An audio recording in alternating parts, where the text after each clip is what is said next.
righty, welcome everybody to Econ Chats, videos designed to hopefully let you be a little bit more successful in class and on the milestone, but maybe, possibly, even in life. And welcome to Econ Chats video number 6.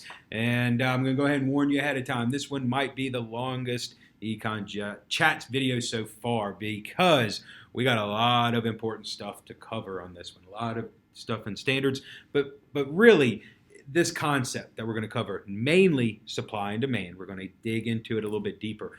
It's just vital that you understand it. And again, you're going to see a lot of it on tests and whatnot. But if you understand this concept and see what's going on, it might save you a little bit of worry or heartbreak, or maybe just kind of understanding what's going on as you kind of move on through life. And in fact, just to kind of give you an example of how important this stuff is, this is the textbooks that we use here. And if you'll notice on the cover of this textbook, right there is a supply and demand curve. Why? Because it is that important. They put it on the front of the book to let you know what you're going to need to know. So anyways, as always, I said we're going to be covering a lot of standards, and we are. These are standards bases, and so let's make sure that you see that one. So it starts off SSEMI 2, and it tells you, again, we got to explain how the law of demand, law of supply, and prices work to determine production and distribution in a market economy. Yes, we've been through that. But what we haven't been through yet are these substandards, D, E, F, and G. D tells you to illustrate on a graph how supply and demand determine equilibrium price and quantity. We'll be getting to that. E and F are somewhat similar. They talk about these things called determinants. What are shifting our supply curves and our demand curves? And in E, it talks about the supply curves, what are moving these things, and it gives examples. Changes in cost of productive resources, government regulations, number of sellers, producer expectations, technology, and education. Then, of course, we have to see those effects on a supply and demand graph. And also, for F, is kind of the same thing, except we're doing it for demand. What can shift demand curves? And they give you examples on this one too. Changes in related goods, income, consumer expectations, preferences, tastes, and number of consumers. And of course, we have to see those on supply and demand curves as well. And then last but not least, G, explain and illustrate on a graph about things called price floors and price ceilings. So we will be getting to that very soon. In fact, let's go ahead and do that now. So here we go. Going back to what I hope that you will remember, and that, of course, is the law of demand and the law of supply. So I've got you up here as a quick refresher. Law of demand, remember, is an inverse relationship. That means it's opposite. If prices do one thing, quantity demanded is going to do the opposite, inverse. So prices go up, quantity demand falls. Prices go down, quantity demand goes back up. But opposite of that inverse relationship is the law of supply. This is a direct relationship, meaning whatever occurs to prices are going to directly occur to quantity supplied. So prices increase, quantity supplied increases. Prices decrease, quantity supplied also decreases. All right, so with that being said, remember the law of supply and the law of demand, it is always going to be reflected in our curves. And so we want to make sure that we see that. So let me go ahead and flash you a curve real quick. And on the left here, you see that we have a schedule, and it tells us a prices of a particular good. We don't know what it is, and it doesn't matter, but it also tells us the quantities demanded by consumers and the quantities supplied by the firms and businesses. So at $1, quantity demand is going to be 100. At $2, it's going to fall to 90. As prices increase to $3, quantity demand goes down. $4, it also goes down. But then we notice with supplied, at $1, we start off, firms and businesses are only going to be willing to supply 10 of them. At $2, only 40. $3, we'll increase it to 80. And then $4, firms and businesses will supply 140. So when we plot these things on the curve, on the graph, you'll notice on the right there is the supply and demand curve, and you'll notice that all that ends up happening is that they cross, and they cross at the X. So you want to make sure whenever you have a supply and demand curve, if you're ever creating one, you want to make sure that you have that pretty little X sitting right there. Now the thing to understand about that X is that it has a kind of a meaning, right? And it's really the spot where they cross, and that spot is called equilibrium. All right, that is the equilibrium point. Now, we don't really use the word equilibrium in casual everyday conversation, but if I was to say that something is in equilibrium, what that essentially means is that things are balanced, things are at peace, if you will. But honestly, what that means for us in economics is that quantity supplied is equaling quantity demanded. So if I go back to that schedule, you can actually just kind of see that the quantity demanded and quantity supplied equals 80, and the price is $3. So whatever this product is, what that means is that I know that as a firm, I need to produce 80 and I need to sell them for $3 because $3 is the price that people will buy 80. And therefore, I'm not going to waste my time making 140 of them because if I do that, nobody's going to buy that many. If I only make 10, well, people want more. So I'm losing business that way as well. The market is always trying to find this price out. And we may not know what it is right away, but eventually, if allowed, the market will find equilibrium. The supply and demand, the forces of supply and demand will eventually even out. We'll find balance. We'll get to where it needs to be, and that, of course, is that happy little place we call equilibrium. So to give you an example here, I've got a supply and demand curve. Let me see if I can't move you a little closer there. I'll give you a better idea. There you go. There's your supply and demand curve. Okay, now I'm going to say, because I like to eat, I'm going to say this is a supply and demand curve for hamburgers. Okay, now you should notice here that the equilibrium point meets at $3, and it has a quantity of 30. So what this essentially means that in this particular market that is shown here by this curve, that a producer, a firm, a business, should produce 30 hamburgers, and then they should sell those hamburgers for $3 a pop. Now, what happens if the market is in what we call disequilibrium, which means it's not at equilibrium, meaning that something's off? Well, if we say that we sell these hamburgers for $1, what is going to happen? Well, at $1, you see the supply is only going to be 10, but because these hamburgers are so cheap, it's below equilibrium, it's going to be, the demand is going to be 50. Okay? So that's going to be 50 people with money in their hands trying to buy a hamburger, but there's only supplying 10 of them. That's a problem. That's disequilibrium. That doesn't do anybody any favor. You've got 40 people who aren't getting a hamburger, and don't get in the way of me not getting a hamburger, by the way. But you also are going to have businesses that are trying to sell hamburgers, and there's people with money, but they can't they can't get all those hamburgers out there to them. There's not enough. So people are walking away without hamburgers. This idea of the price being too low, by the way, you need to understand, is a term. It's obviously we have excessive demand because the price is too low. So we call that a shortage. We're not going to have enough. We're going to come up short in this particular market. We're not going to have enough hamburgers to get to everybody. Okay? The opposite is true if the price is set too high. Right? These people, whoever they are making these hamburgers, think really highly of their hamburgers. These things are the best hamburgers you've ever eaten. They're delicious, yada, yada, yada. So they think they can charge $50 for their hamburgers. $5 for their hamburgers. They're going to charge $5 for their hamburgers, and they're going to make 50 of them. That's what they're going to supply. They're going to supply 50 hamburgers, and they're going to charge them for $5 a pop. But the only problem is that's a little too high for this particular hamburger eating market.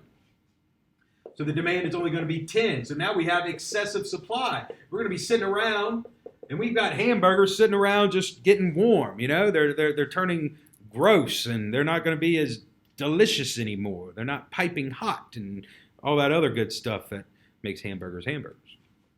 So we have excessive supply. That's going to be the term surplus. Okay? We have extra left over.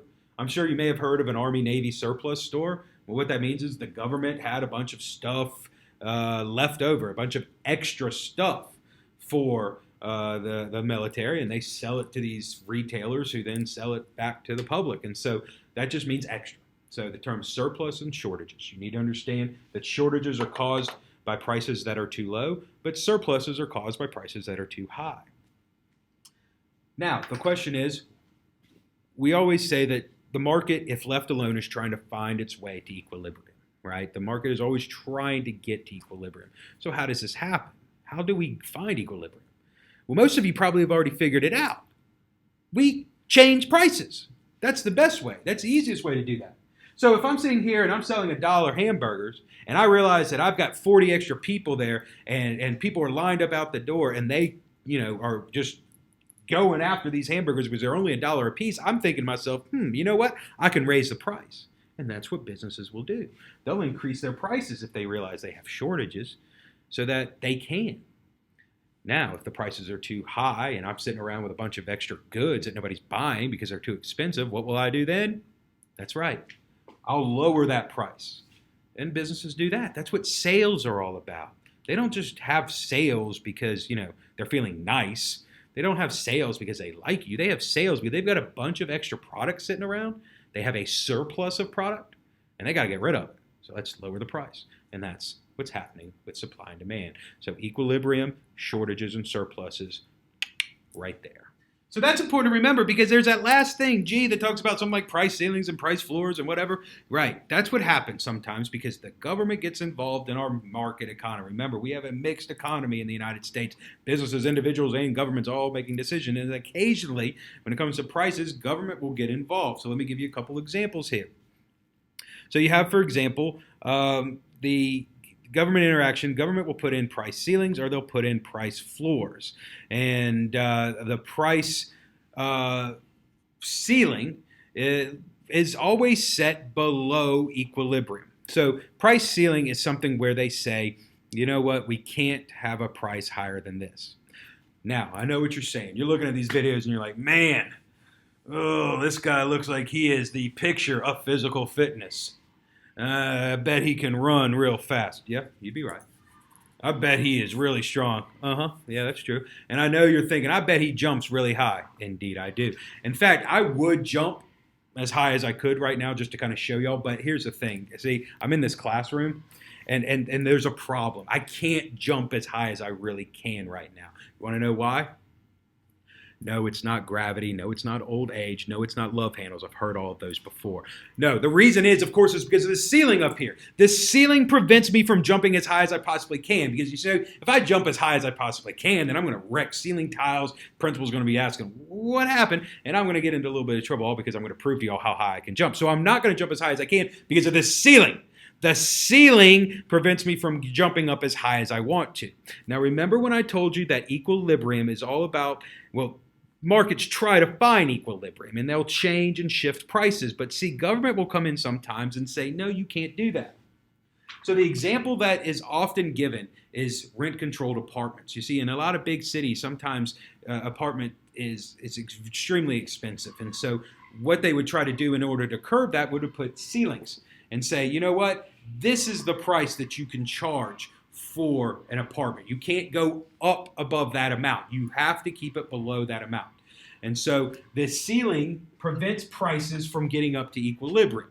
The government mandated ceiling, again, rent-controlled apartments typically is the best example of that. You can't charge more for that. Well, what that means is suppliers aren't going to supply as many apartments. Landlords aren't going to get involved in supplying them as often because now they can't make as much money as they possibly could have if the ceiling isn't there. And at the same time, prices are kept low, which means that we have excessive demand because people want it. And so therefore, price ceilings create shortages. Ceilings prevent us from getting as high as we want, and we have shortages. If you have a hard time remembering that, just remember that is a biological, physiological, anatomical, correct fact that if human beings had never lived in buildings and we had stayed out on the plains and in the trees and all that time, over time, evolutionary things dictate that we would be, on average, about 14 feet tall. All right, I made that up, but just think. Ceilings keep us short. We came inside. The ceilings are keeping us shorter. Ceilings keep us short. Ceilings create shortages. If you remember that fact, then you'll remember about price floors. You see, I can't get any lower than this. Why? Because the floor is preventing me from getting lower. This price floor does the same thing. It prevents market forces pushing the market towards equilibrium. And prices aren't allowed to fall. The best example of this is minimum wage. Okay, prices are kept. You cannot dip below minimum wage. You cannot sell your labor for any less than $7.25 an hour. So the price is set too high. It is above equilibrium. Floors will create surpluses. And so one thing to keep in mind, this is one of the arguments, by the way, for people that are thinking that perhaps we need $15 an hour minimum wage. People will argue on both sides of that thing, but those that are against the $15 minimum wage means they say that what that means is that you will have this excessive supply where suppliers of labor, aka workers, are going to be such a high number, but the demand for those workers from businesses is going to be low because the price is set so high, and what we're just going to have is possibly more unemployment because of that. But the idea that you need to understand is that price floors do create surpluses. All right, so the next thing we got to do is we got to start talking about these curves again, because we got to make sure you understand that they shift, they move, right? And why do they move? What happens? Well, we'll get into that in a second, but the first thing that you need to understand is that curves shift not because of price. Okay, well, not directly because of price, but again, we'll get to that in a second. So I've got here 3 different curves, right? I've got a production possibilities curve, which you might remember. I've got a demand curve, and I've got myself a supply curve all right here. Now, I put these 3 curves together because guess what? They behave the same way. If you remember how a production possibilities curve shifts, you have guns and you have butter. You might remember that that thing shifts to the right. If it shifts to the right, that means there was an increase. If it shifts to the left, that means there is a decrease. Okay, that means increase in production, we shift to the right. Decrease in production, we shift to the left. That's how that curve worked. Guess what? It's the same thing for demand. So let's say that demand, remember, the desire and ability to own a product. If that changes, if it increases, all of a sudden that desire or ability goes up and increases, guess what? Bam!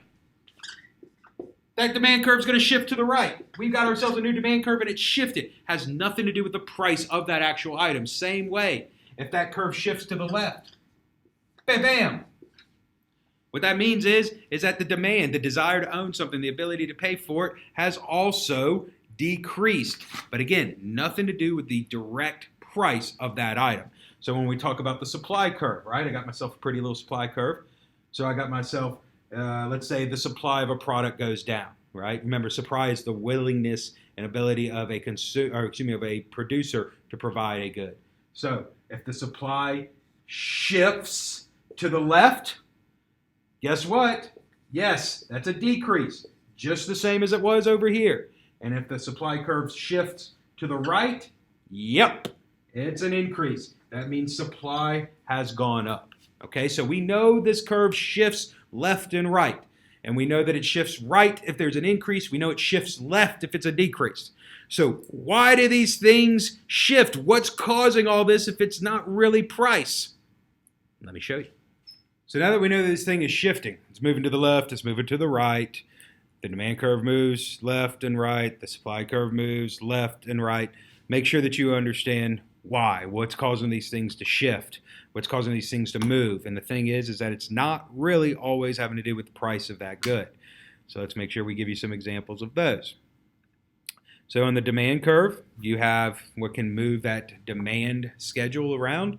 And I'm going to go ahead and tell you, I'm going to throw this thing up there, and you may want to pause it if you're one that likes to take notes. I have a lot of information here, but again, these are the ones that are mentioned in the standards. Things like related goods, income, consumer expectations, preferences or tastes, and number of consumers. So related goods, of course, we're talking about things like complements and substitutes. Complements are goods that are used with each other. Substitutes are goods that are used instead of each other. So like a complementary goods would be something like you have cars and gasoline, right? You have hot dogs and hot dog buns. You have cell phones and apps. Those are complementary goods. Substitutes are used instead of each other. So maybe instead of a car, you may have a bicycle. Instead of a set of snow skis, you may have, snowboards. Okay, goods that are used with instead of each other. So like a complementary good, it's going to have the same demand. If my desire and ability to own a hot dog increases, well then, you know what? My demand for hot dog buns are going to go up as well. If my demand for cars increases, you're going to see the demand for gasoline increase as well. Substitute goods, it's just the opposite. If I have a shifting demand for, say, if all of a sudden people decide to start bicycling more and the demand for bicycles increase, you're probably going to see the demand for cars fall. If you're going to see more people getting into, again, snowboarding, so the snowboarding may increase, well, the demand for snow skis may also fall. So substitute goods and complementary goods. Nothing having to do with the actual price. Same thing with income. Your income can change what you have. Your income, again, can change your desired ability to own. You may recall that I enjoyed the thought of having a big private mansion on a private island. Well, if I win the lottery, maybe I'll get that, and my demand curve will shift to the right. However, if my income changes negatively, if I lose my job, well, that may mean that I might have to go ahead and buy myself some more things like ramen noodles. And so my demand curve will shift to the right because my income has changed. Expectations, they determine what is produced ultimately. Consumer expectations can decide what is going to be made based upon, or the demand can change based on what consumers expect to happen.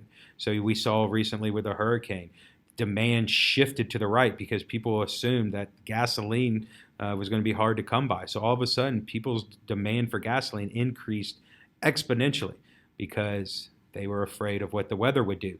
Preferences and tastes, they change. Your demand curve has probably shifted all over the place in your lifetime. You probably wanted different things, but tastes change, preferences change over time, and so therefore so does the demand curve.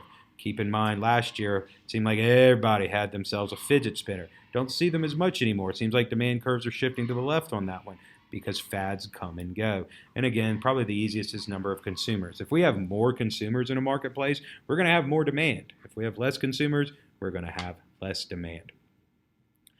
Now, just the same way, we have supply determinants. Things that can change that supply curve, changes in productive resources, government regulations, number of sellers, producer expectations, technology and education, all of these things can change supply. And again, you may want to pause it. I'm not going to talk about every single one here, but just make sure that you see these and understand what they are. But for example, changes in productive resources, we're talking about FOP, the factors of production. If we have more FOP, we're going to be able to produce more. So we're going to have more supply. If we have less FOP, we're going to have less supply because we can't produce as much. Number of sellers is probably the simplest. If we have more businesses, we're going to have more supply. If we have less businesses in a marketplace, we're going to have less supply. And then things like producer expectations, technology, and education will all change supply. So with that, you think about producer expectations, talk about things like technology and how they can affect supply. Let me give you an idea of what happens in my household on a daily basis. So I have three children, and the two oldest are 6 and 3, and they're fun. But I pick them up after school, and I take them home. We play for a little bit, and then I, start to cooking dinner, and I say, all right, y'all can, why don't y'all watch something? With that, take a look at what that looks like in my house on a daily basis.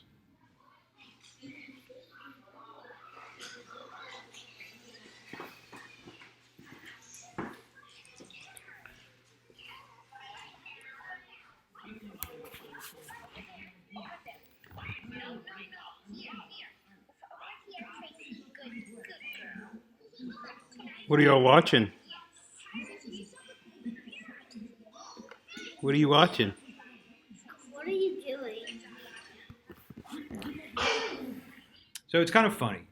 Most of the time when I was a kid, my parents would let me watch TV, obviously, but, a lot of times if I was watching TV, it was whatever they were watching. With my house, as I'm cooking, I like to maybe listen to a little music or something. And so, I'm always like, hey, watch something on TV. 6-year-old knows how to use the remote and everything. I'm like, hey, check it out. Watch something that you want.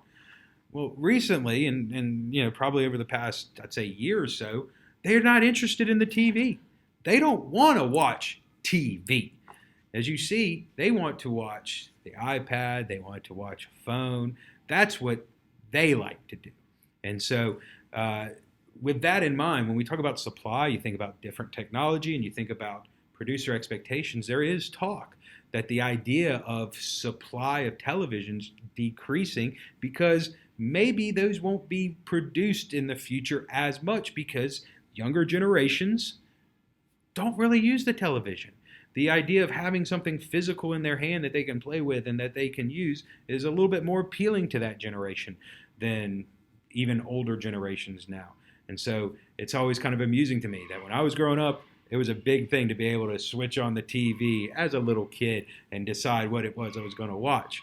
My kids could care less. They just want the phone or the iPad. Here we go. We're going to wrap it up here. We're on the home stretch. I just want to show you real quick, make sure you understand what I'm talking about on the graph, how you can see the effects of supply and demand, and make sure that you understand that some of those determinants, things like, the change in income or the change in number of producers and whatever, how that can affect supply and demand and how we talk about that. So here we go. A few graphs here, if you will. We'll say that right here, this is the supply and demand curve for broccoli, right? And broccoli right now, the equilibrium price is $2 a pound, all right?